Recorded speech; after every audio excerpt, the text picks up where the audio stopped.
Bonjour, voici le suivi de la séance du 1er juin dernier.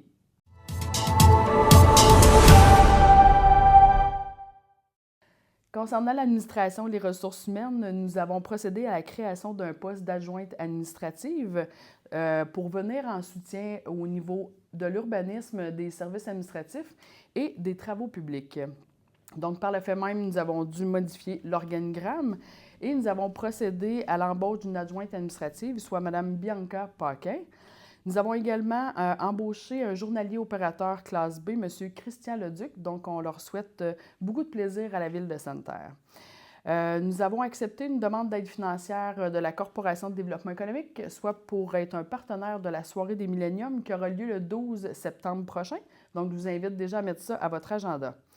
La résolution visant la libération de fonds pour garantie de responsabilité civile que nous avons passée à la dernière séance. Et au niveau de travaux publics, urbanisme et environnement, nous avons fait un avenant numéro 1 concernant l'offre de services professionnels pour l'ouvrage de déshydratation passive des boues.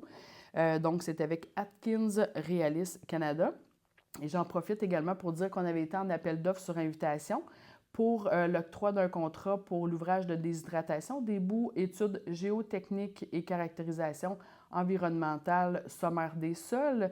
Et la seule soumission qu'on a reçue, c'est Atkins Realis Canada. Donc, on va procéder avec eux pour faire ces travaux-là, cette étude-là précisément.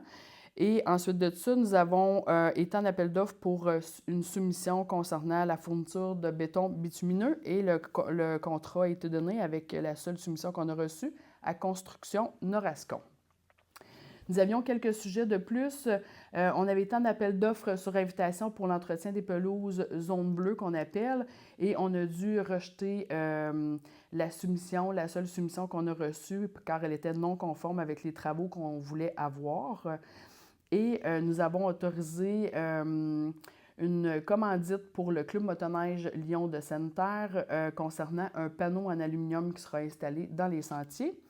Et le dernier point qu'on avait, c'était un appel d'offres également qu'on est allé pour le contrat d'entretien ménager et d'entretien de la glace du centre sportif André Dubé. Et malheureusement, nous n'avons reçu aucune soumission.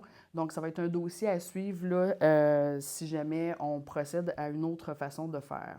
J'aimerais également préciser qu'il y a encore des gens préoccupés par le chemin Croix-Nord, qui est un chemin forestier, concernant l'accessibilité et l'entretien. Je voudrais juste préciser qu'on a fait différentes rencontres avec des ministères. On essaie de voir les différents programmes qui seraient disponibles pour nous. Fait qu'on continue notre travail. L'objectif, c'est vraiment de faire un portrait clair de la situation pour essayer de voir quelles solutions seraient possibles. C'est ce qui mettait fin à la séance. Donc, la prochaine séance aura lieu le 15 juin prochain. Au plaisir!